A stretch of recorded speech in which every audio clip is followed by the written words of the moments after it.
ও বৃষ্টি সোনা, কেমন আছো? কতদিন পরে তোমায় দেখলাম। ও এদিকে একটু ঘোরো না সোনা গো। আরে কোন ভূতের ভাই কি লাগছে রে? ও সেটা তুমি? ও আমি তোমায় দেখিনি। ও বৃষ্টি সোনা, তোমাকে লাগছে না আজকে? ও পুরো চুমু, মতন এখন চুমু খেয়ে নি। এত কিউট কি করে হয়ে গেল সোনা? কি মাখছো আজকাল?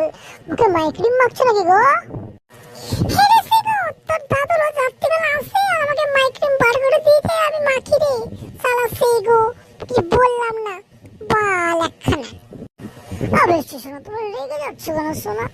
ভালো কথা একটু বলো, তুমি কিউট লাগছে এরকম বললা, তুমি আমাকে খিস্তি করলে। হ্যাঁ তুমি এটা ঠিক করছো বল? তুমি কত ভালোবাসি বলো না? আমার সোনাটা এত রাগ করে কেন? তোর রাগের কারবারি আমি এক্ষুনি এমন জায়গায় লাথি মারবো না, 2 হাতে করে দুটো রসগোল্লা নিয়ে বাড়ি যাবি।